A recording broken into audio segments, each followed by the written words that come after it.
FDA가 다음 주 초 50세 이상을 대상으로 코로나19 백신 2차 부스터샷을 허용할 것으로 전망되고 있습니다. 최근 한 여론조사에서는 미국이 결국 우크라이나에 군대를 파병하게 될 것이라는 전망이 74%에 달했습니다. 러시아에 대한 서방의 에너지 제재로 국제 유가가 급등하면서 적지 않은 주들이 유류세를 한시적으로 면제하거나 현금으로 지원하는 조치를 내놓고 있습니다. 미국에 거주하는 아시아계 노인들의 삶의 만족도가 다른 인종에 비해 크게 낮은 것으로 나타났습니다. 특히 한국인 고령층의 만족도가 최하위로 집계됐습니다. 뉴욕주 법원이 시정부가 식당 5개 영업 영구화를 추진하는 과정에서 적법한 절차를 따르지 않았다는 이유로 제동을 걸었습니다. 이상은 이 시각 주요 뉴스입니다.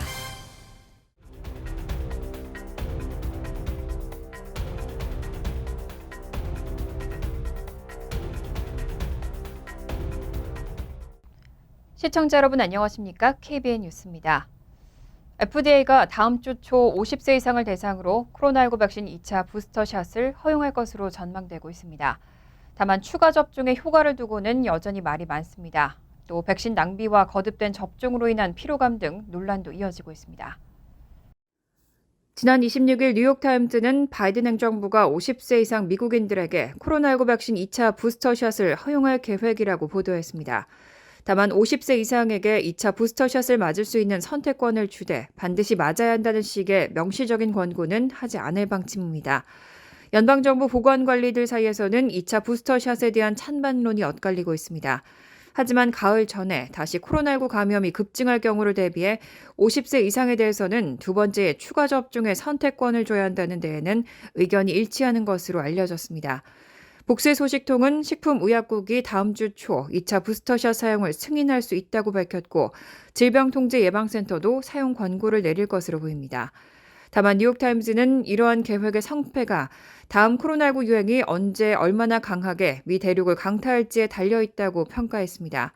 만약 몇 달 안에 코로나19가 급속 재확산한다면 2차 부스터샷이 수천 명의 목숨을 살리고 수만 명의 입원을 막을 수 있을 것으로 예상되지만 가을 전까지 대규모 유행이 없을 경우에는 백신 재고를 낭비하고 대중 사이에 백신 피로감만 키울 수 있기 때문입니다. 한편 여러 전문가들은 현존 백신을 수정할 필요가 있다고 주장하고 있기 때문에 연방정부의 이번 2차 부스터샷 허용 계획은 임시 조치가 될 것으로 전망되고 있습니다. 바이든 대통령이 블라디미르 푸틴 러시아 대통령을 두고 권좌에 계속 남아있어서는 안 된다며 퇴진을 촉구했습니다. 바이든 대통령의 이런 발언은 러시아 국민들에게 상당한 충격을 줄 수 있고 러시아를 흔들 가능성이 있다는 점에서 주목받고 있습니다. 바이든 대통령은 지난 26일 폴란드 바르샤바 궁전에서 유럽 순방을 마무리하는 연설을 갖고 이번 전쟁에서 러시아는 이미 전략적으로 실패했다며 신속하고 가혹한 대가만이 러시아의 진로를 바꿀 수 있다고 강조했습니다. 앞서 미국의 관리들은 푸틴 대통령을 제거하는 것은 목표가 아니라고 밝혔지만 바이든 대통령은 러시아 국민들은 미국의 적이 아니라며 차별화했습니다. 바이든 대통령은 자신은 항상 러시아 국민들에게 솔직하게 말해왔고 만약 자신의 이야기를 경청할 수 있다면 이렇게 말하겠다며 러시아인들은 우리의 적이 아니고 당신이 병원이나 학교, 산부인과 병동이 러시아의 미사일과 폭탄으로 파괴되는 것을 받아들일 것이라고 믿지 않는다고 말했습니다. 그러면서 푸틴 대통령이 우크라이나 전쟁을 반드시 끝내야 하고 또 끝낼 수 있다고 덧붙이고 우크라이나를 침공한 푸틴 대통령이 권좌에 계속 남아있어서는 안 된다며 퇴진을 요구했습니다. 또 러시아가 민주주의의 목을 조르고 있다며 러시아에서뿐만 아니라 다른 나라에서도 그렇게 하고 있고 푸틴이 민족 결속이라는 잘못된 주장을 정당화하고 이웃 국가들을 점령했다고 지적했습니다.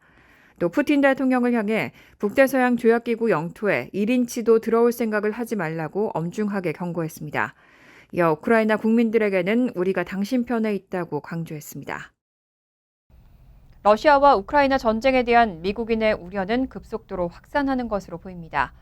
최근 한 여론조사에서는 미국이 결국 우크라이나에 군대를 파병하게 될 것이라는 전망이 74%에 달했습니다.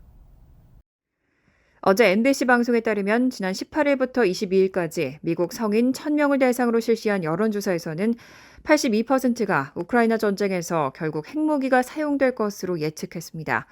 또 74%는 미국이 우크라이나에 군대를 파병하게 될 것이라고 전망했고 응답자의 57%는 미국이 이미 러시아와 전쟁 중이거나 조만간 전쟁에 들어갈 것이라고 대답했습니다. 이와 함께 83%는 우크라이나 사태가 한동안 휘발유 가격 등 물가를 급등하게 하는 요인으로 작용할 것이라고 우려했습니다. 한편 바이든 대통령에 대한 신뢰는 오히려 줄어들었습니다. 바이든 대통령이 우크라이나 사태를 제대로 대처할 것으로 믿느냐는 질문에는 28%만이 긍정적인 답변을 했고 44%는 신뢰감이 거의 없다, 27%는 조금밖에 없다고 응답했습니다. 바이든 대통령에 대한 국정 지지도는 취임 후 최저 수준인 것으로 재확인됐습니다. 바이든 대통령의 국정 수행을 지지한다는 응답은 40%로 지난 1월 조사 43%보다 3%포인트 하락했습니다. 앞서 지난 24일 로이터와 입소스가 미국 성인 1,005명을 대상으로 조사한 결과에서도 바이든 대통령의 업무 수행 지지율은 40%에 불과했습니다. 한편 오는 11월 중간선거 이후 어떤 당이 다수당이 되는 것을 바라느냐는 질문에서 공화당을 선호한 응답은 46%였고 민주당이라고 답한 응답은 44%였습니다.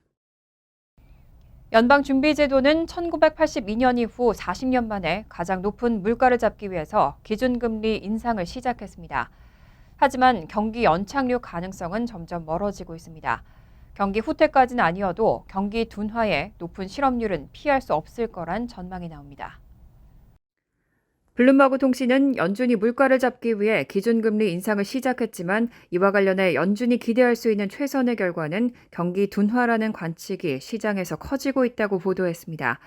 경기 둔화는 경제가 마이너스 성장하는 명백한 경기 후퇴까지 가진 않지만 성장률이 잠재 성장률에 못 미치고 실업률은 높아지는 상황을 의미합니다. 제롬 파월 연준 의장이 기대하는 이상적인 연착륙과는 거리가 있습니다. 앞서 파월 의장은 지난 21일 전미 실물 경제협회 컨퍼런스에서 향후 1년간 경기 침체 가능성이 커졌다고 보지 않는다고 밝혔습니다. 당시 파월 의장은 금리 인상으로 인플레이션을 낮추면서 경제를 침체에 빠지지 않게 하는 연착륙이 가능할 것이라고 전했습니다. 하지만 일부 전문가는 미국 경제가 준경착륙을 맞을 것이라는 전망을 내놓고 있습니다. 회계 컨설팅 업체 그랜튼 손튼의 다이앤 스원크 수석 이코노미스트는 연준이 통화 긴축 정책을 실시하면서도 실업률 상승을 예상하지 않는 것은 공상과도 같다고 지적했습니다. 또 경기 후퇴는 피하겠지만 경기 둔화로 실업률이 내년 말 4.8%까지 높아질 것으로 전망하면서 그런 상황을 준경착륙이라고 부른다고 밝혔습니다. 노벨 경제학상 수상자인 폴 크루그먼 뉴욕 시립대 교수도 경제 성장률이 지난해 5.7%에서 향후 1% 안팎으로 하락하고 실업률은 0.5%포인트 높아질 것으로 전망했습니다. 러시아에 대한 서방의 에너지 제재로 국제 유가가 급등하면서 적지 않은 주들은 유류세를 한시적으로 면제했습니다. 일부 주들은 현금으로 지원하는 조치도 내놓으면서 급한 불끄기에 나섰습니다. 미국 자동차 협회에 따르면 미 전국 휘발유 평균 가격은 지난 25일 기준 갤런당 4달러 24센트로 우크라이나 전쟁 직전인 한 달 전보다 20% 가까이 올랐습니다. 1년 전보다는 50% 폭등한 겁니다. 서부 캘리포니아주 일부 지역에선 갤런당 8달러대에 육박하고 있습니다. 이런 유가 급등세에 최근 메릴랜드와 조지아, 플로리다주 등은 유류세 과세를 일시 중단했습니다. 뉴욕과 뉴저지, 일리노이, 매사추세츠, 미시간, 테너시, 미네소타주 등은 유류세 면제를 검토하고 있습니다. 유류세 면제는 1개월에서 3개월 정도 한시적으로 이뤄지는데 미국은 휘발유 가격 중 유류세 비중이 20% 안팎입니다. 일부 주는 유류세 인하분을 아예 현금으로 지급하기로 했습니다. 캘리포니아주는 차량 한 대당 월 400달러의 유류세 보조금을 직접 지급합니다. 메인주는 850달러까지 유류 보조금을 나눠주는 방안을 내놨습니다. 민주당은 연방정부 차원에서 연방 유류세를 낮추거나 월 300달러 정도의 유류 지원금을 전 국민에게 지급하는 방안을 의회에서 검토하고 있습니다. 다만 이런 유류세 인하와 보조금 지급 경쟁에 우려의 목소리도 나오고 있습니다. 경제학자들은 물가 상승 속에 돈을 덮는 조치에 의문을 제기하고 세수 부족으로 필수적 공공투자가 지연될 것이라는 지적도 있습니다. 블룸버그 통신은 우크라이나 전쟁이 끝날 때까지는 정부가 유류 소비 자제를 유도하는 게 맞다며 유류 수요를 키워놓으면 에너지 수출국인 러시아를 돕게 되는 것이라고 비판했습니다. 최근 한 조사에서는 미국에 거주하는 아시아계 노인들의 삶의 만족도가 다른 인종에 비해 크게 낮은 것으로 나타났습니다. 특히 아시아계 중에서도 한국인 고령층의 만족도가 최하위로 집계됐습니다. 가정의학회 학술지에 게재된 로스앤젤레스 캘리포니아 대학 연구팀의 아시아계 미국 노인의 삶 만족도 연구에 따르면 자신의 삶에 만족감을 표한 아시아계 노인은 전체 표본의 54%에 불과했습니다. 이는 다른 인종의 평균 만족도 80%에 비해서 현저히 낮은 수치입니다. 이번 연구는 미국에서 주 단위로 실시되는 가장 큰 보건조사인 2018년도 캘리포니아 보건조사 자료를 기초로 한국, 중국, 필리핀, 베트남계 등을 포함한 65세 이상 노인 8,200명의 표본을 추출해 진행됐습니다. 연구 결과 사회 정서적으로 필요한 지원을 받고 있다고 응답한 아시아계 미국인도 전체 56%에 그쳤습니다.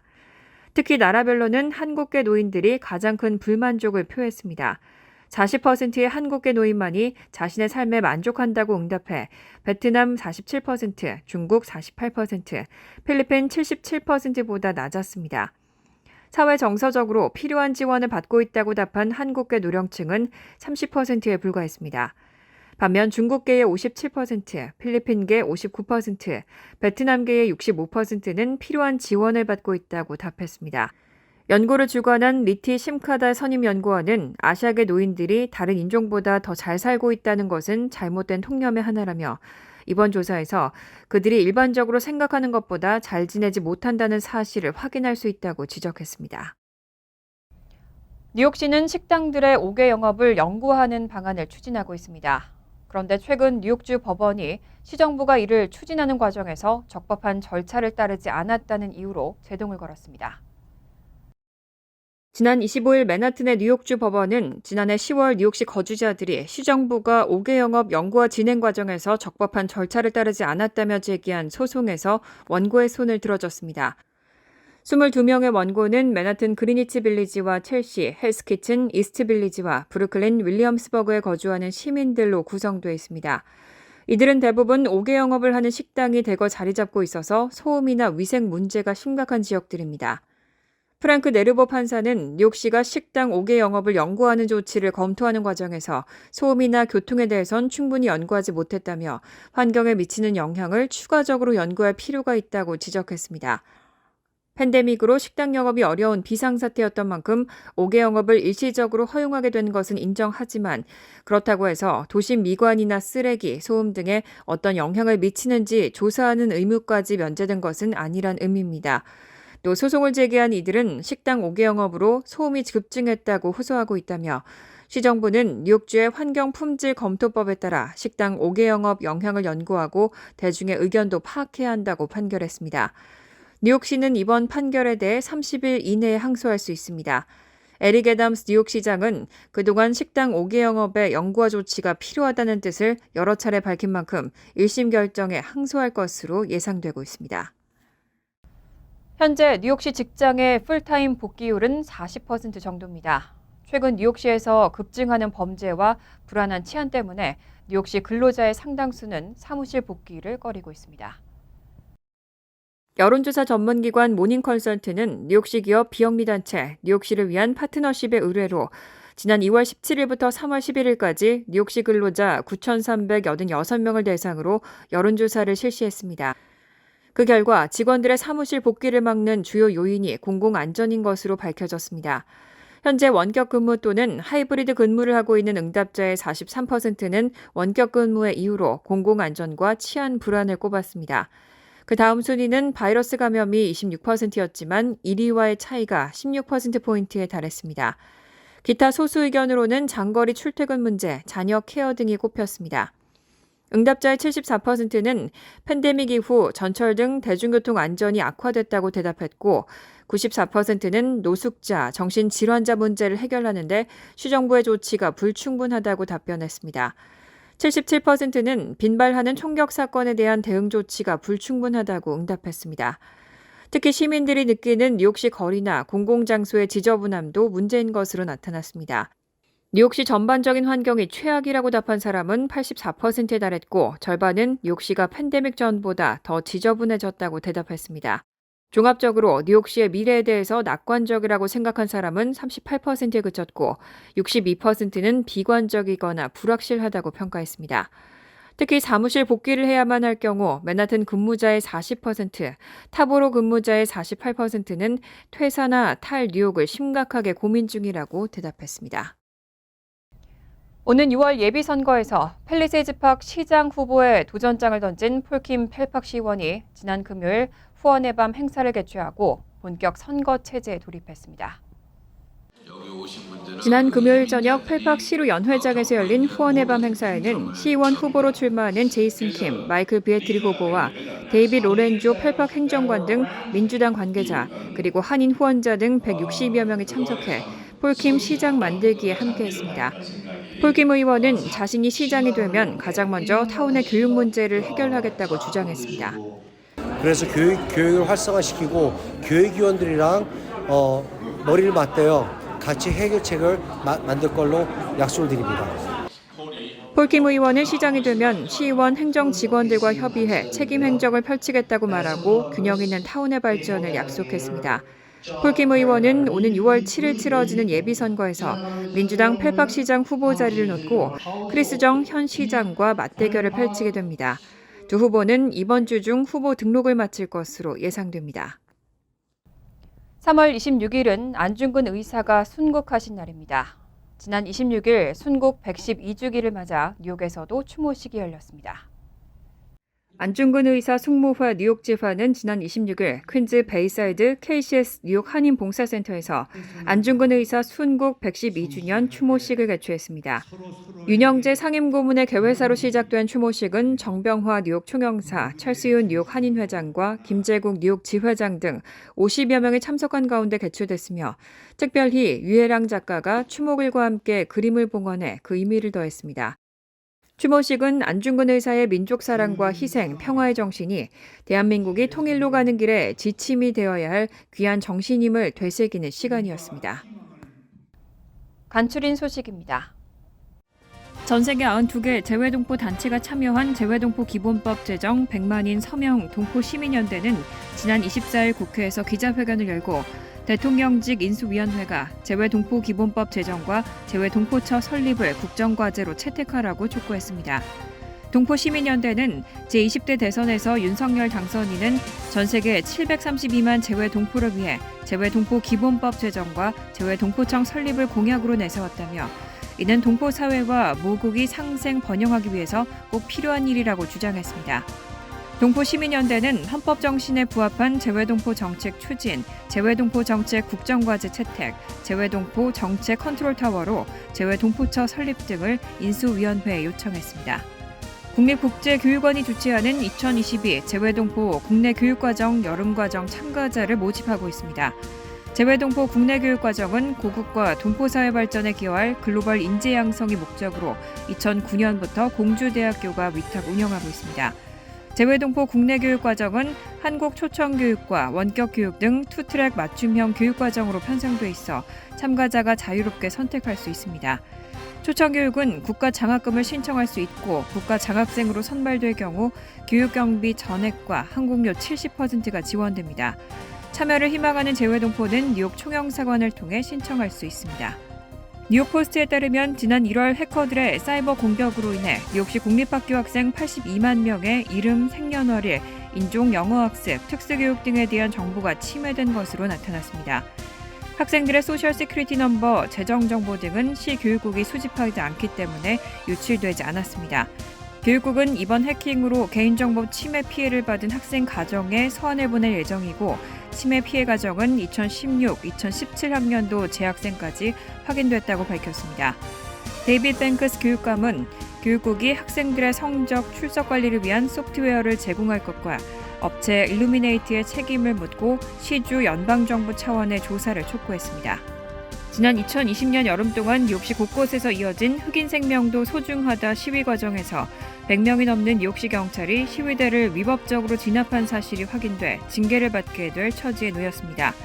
뉴욕시경 산하 민원 감사위원회가 25일 공개한 자료에 따르면 시위 기간 경찰들의 위법 진압 등의 이유로 제기된 민원은 모두 319건으로 이 가운데 269건은 혐의가 없는 것으로 종결됐지만 104명의 경찰에게 제기된 187건은 행정재판 등을 통한 징계 필요성이 권고됐습니다. NYPD는 해당 경찰들은 정당한 법적 절차를 밟을 자격이 있고 이의를 제기할 수 있다며 여느 시민과 마찬가지로 경찰도 유죄 입증까지는 무죄로 추정된다고 강조했습니다. 환율과 증권 소식입니다.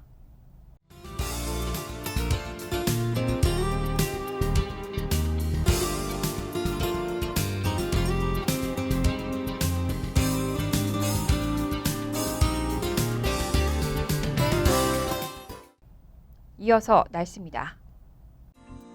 화요일은 화창하겠습니다. 낮 최고 기온은 41도, 섭씨 5도, 밤 최저 기온은 29도, 섭씨 영하 2도로 예상됩니다. 수요일은 화창하지만 오후부터는 때때로 비나 진눈깨비가 내릴 가능성이 있습니다. 목요일은 흐린 가운데 오후부터는 소나기 내릴 가능성이 있겠습니다. 이상으로 KBN 뉴스를 마칩니다. KBN과 함께 즐거운 저녁 되시기 바랍니다.